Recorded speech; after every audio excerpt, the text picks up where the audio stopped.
شب رات کی رات کتنی فضیلت والی ہے اور شب قدر کی رات کتنی فضیلت والی ہے۔ کیا آیا قرآن شب رات کے بارے میں بتاتا ہے یا شب قدر کے بارے میں بتاتا ہے؟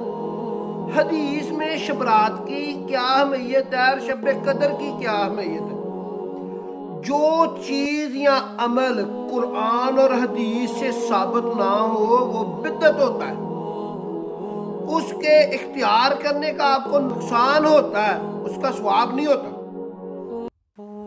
اور شب قدر کے بارے میں اور شب رات کے بارے میں مفسر القرآن جویر غامدی صاحب کیا بیان کر رہے ہیں، اور مفسر القرآن مولانا اسحاق صاحب شب رات اور شب قدر کے بارے میں کیا ارشاد فرما رہے ہیں؟ بات تو سننے والی ہے۔ 15 شعبان کی کیا افادیت ہے، کیا اہمیت ہے؟ 15 شعبان کو ہمارے عام طور پر یہ لوگ خیال کرتے ہیں کہ یہ کوئی بڑی مقدس رات ہے، اور بعض لوگ قرآن مجید کی ایک آیت کو بھی اس سے متعلق کرتے ہیں، لیکن نہ قرآن مجید میں اس کا کوئی ذکر ہے۔ قرآن مجید میں جس رات کا ذکر ہے وہ لیلۃ القدر ہے، اور قرآن مجید نے اپنے بارے میں بھی یہ کہا ہے کہ وہ اسی رات میں نازل ہونا شروع ہوا۔ اس رات کے بارے میں قرآن نے یہ بھی بتا دیا ہے کہ وہ اللہ تعالیٰ کی طرف سے بڑے بڑے فیصلوں کی ایک رات ہے، اور جب وہ رات آتی ہے تو اس میں زمین والوں کے لیے اللہ تعالیٰ بڑے غیر معمولی فیصلے کرتے ہیں۔ ہر سال آتی ہے یا 10 سال بعد آتی ہے یا ہزاروں سال بعد آتی ہے، کچھ نہیں کہا جا سکتا، لیکن لیلۃ القدر یا وہ رات ہے کہ جو آئی تھی اور اس رات میں قرآن کا نزول شروع ہوا تھا۔ یہ بات اللہ تعالیٰ نے بتائی ہے۔ اس کو سورہ دخان میں لیلہ مبارکہ بھی کہا گیا کہ بڑی برکتوں والی رات ہے، اور سورہ قدر تو بہت چھوٹی سی سورہ ہے، اس میں یہ کہا ہے کہ لیلۃ القدر خیر من الف شہر، یعنی 1000 مہینوں سے بھی بہتر رات ہے۔ تو قرآن مجید میں جو کچھ ہے وہ یہی ہے، حدیثوں میں جو کچھ ہے وہ بھی یہی ہے۔ قرآن مجید کا 5واں پارہ سورہ دخان اور اس کی دوسری آیت میں تھوڑے سامنے تلاوت کی تھی۔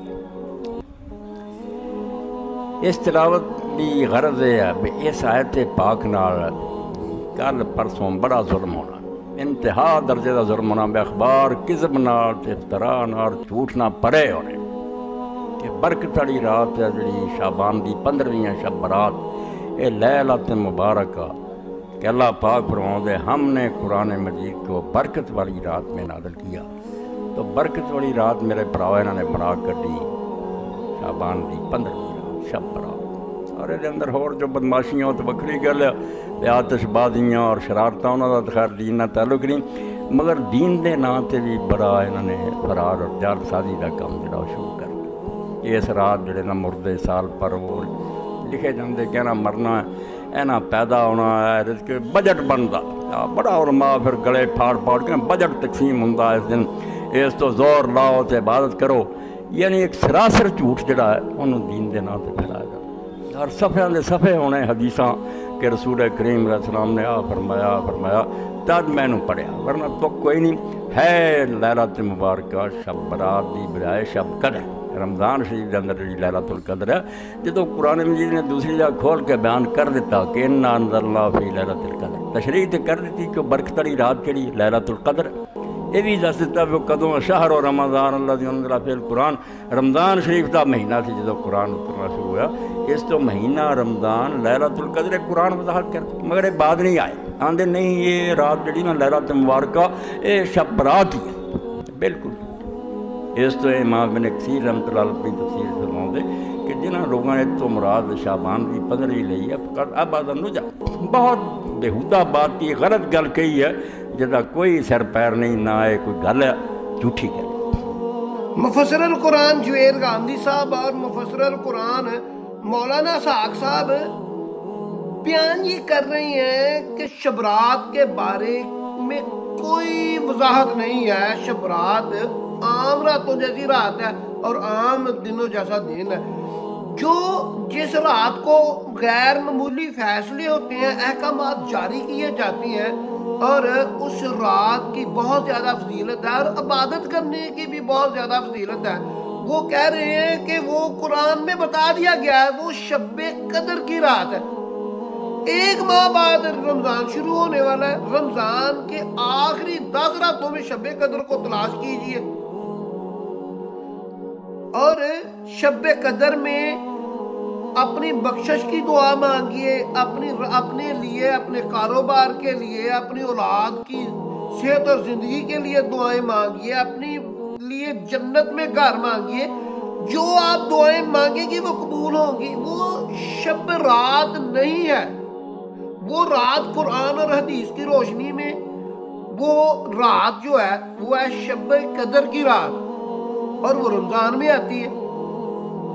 سنی سنائی بات بدعت ہوتی ہے۔ جو قرآن اور حدیث سے بات ثابت ہو وہ دین ہے اور دین کا حصہ ہے، اس پر عمل کرو گے تو آپ کو فائدہ ہوگا، آپ کی زندگی چینج ہوگی، آپ کے نامہ مال میں اضافہ ہوگا۔ ایک میں بات آپ کو علم کی بتا دوں، آپ ذبح کرنے لگے ہیں جانور، اور حکم ہے کہ آپ نے تکبیر پڑھنی ہے 2 مرتبہ، بسم اللہ اللہ اکبر، بسم اللہ اللہ اکبر۔ اگر آپ پڑھیں گے بسم اللہ الرحمن الرحیم اللہ اکبر تو وہ غلط ہو جائے گی تکبیر، اور آپ کا جانور حرام ہو جائے گا۔ بات کام اتنا کرنا ہے جتنا کام کرنے کا حکم ہے، اسے کہتے ہیں اللہ اور اللہ کے رسول کی پیروی اور اطاعت کرنا۔ ایسی اچھی ویڈیو دیکھنے کے لیے میرا چینل اسلام قرآن منان کو سبسکرائب کر لیں، بیل آئیکن کے نشان کو آن کر لیں تاکہ میری لیٹسٹ ویڈیو آپ کو وقت پر مل سکے۔